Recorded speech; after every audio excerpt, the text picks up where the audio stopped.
যার আদর্শ অটোমান সাম্রাজ্যের সুলতান দ্বিতীয় আব্দুল হামিদ, তিনি তো বিশ্বজুড়ে সাম্রাজ্য প্রতিষ্ঠা করতে চাইবেনই। বলা হচ্ছে দীর্ঘদিন ধরে ক্ষমতায় থাকা তুরস্কের বর্তমান প্রেসিডেন্ট রিসেপ তাইপ এরদোয়ানের কথা। তিনি মনে করেন মুসলিম বিশ্বে নেতৃত্ব দিতে পারার সক্ষমতা একমাত্র তুরস্কেরই রয়েছে। সাম্রাজ্য বিস্তারের অংশ হিসেবেই হয়তো ভারত মহাসাগরে এবার পা ফেলল তুরস্ক। মালদ্বীপকে যুদ্ধজাহাজ দিতে যাচ্ছে এরদোয়ান সরকার। বিষয়টি স্বাভাবিকভাবেই ভারত ভালো চোখে দেখছে না, কারণ বলা হয়ে থাকে মালদ্বীপের বর্তমান প্রেসিডেন্ট মোহাম্মদ মুইজ্জু ভারত বিরোধী। তুরস্কের প্রতিরক্ষা মন্ত্রণালয় ঘোষণা দিয়েছে দেশটি মালদ্বীপকে একটি দোগান শ্রেণীর দ্রুত আক্রমণে সক্ষম যুদ্ধজাহাজ টিসিজি ভলকান P343 দিতে যাচ্ছে। তুরস্কের ইস্তানবুলের নৌঘাঁটিতে জাহাজটিকে প্রস্তুত করা হচ্ছে। এরপর এই বছরের জুন নাগাদ মালদ্বীপে পৌঁছে দেওয়া হবে।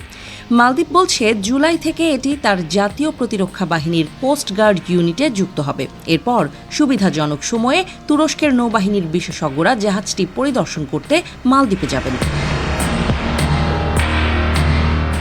গ্লোবাল ডিফেন্স নিউজ বলছে বন্ধুরাষ্ট্র মালদ্বীপকে শুধু যুদ্ধজাহাজ দিয়েই ক্ষান্ত হয়নি তুরস্ক।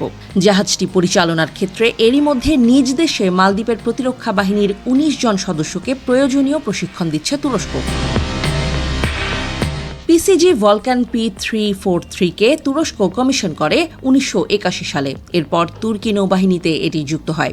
এটি মূলত জার্মানির যুদ্ধজাহাজ লুরসেন ওয়ার্ফট FPV-57 এর নকশা থেকে অনুপ্রাণিত হয়ে তৈরি। আগেই বলা হয়েছে এই যুদ্ধজাহাজ দ্রুত আক্রমণ করতে পারে। এর আরেকটি বৈশিষ্ট্য হলো এর নকশা এমনভাবে তৈরি যে এটি দ্রুত ছুটতেও পারে। এই যুদ্ধজাহাজ মূলত উপকূল অঞ্চল ও সাগরে যে কোনো রকম বিপদ আপদ সামাল দেওয়ার নিমিত্তেই তৈরি। জাহাজটিতে দুটি জাহাজ বিধ্বংসী RGM-84 হারপুন ক্ষেপণাস্ত্র বসানো। আরও রয়েছে একটি ৭৬ মিলিমিটারের অট্টো মেলারা নেভাল গান, দুইটি ওয়ারলিকন GDMA আকাশযান বিধ্বংসী টারেট। বিভিন্ন সূত্রে বলা হচ্ছে স্থানান্তরের আগে জাহাজ বিধ্বংসী হারপুন ক্ষেপণাস্ত্র দুইটি সরানো হতে পারে। তবে এর পরেও যেসব অস্ত্র থাকবে সেগুলো নাকি যথেষ্ট। বলে রাখা ভালো, মালদ্বীপ নিকট অতীতে তুরস্কের কাছ থেকে ড্রোনও কিনেছে। এরদোয়ানের এমন পদক্ষেপ নতুন নয়। চলতি বছর পাকিস্তানে এরদোয়ানের সফরের সময় কাশ্মীর নিয়ে তার একটি মন্তব্যে ভারত ক্ষুব্ধ হয়। এরদোয়ান বলেছিলেন যে কাশ্মীর সমস্যা সমাধান জাতিসংঘের তত্ত্বাবধানে আলোচনার মাধ্যমে হতে হবে।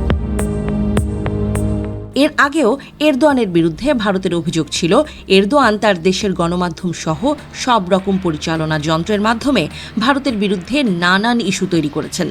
এমনকি ভারতের ভেতরেই ভারত বিরোধী নানান কর্মসূচি বাস্তবায়নে তহবিলও দিয়েছেন।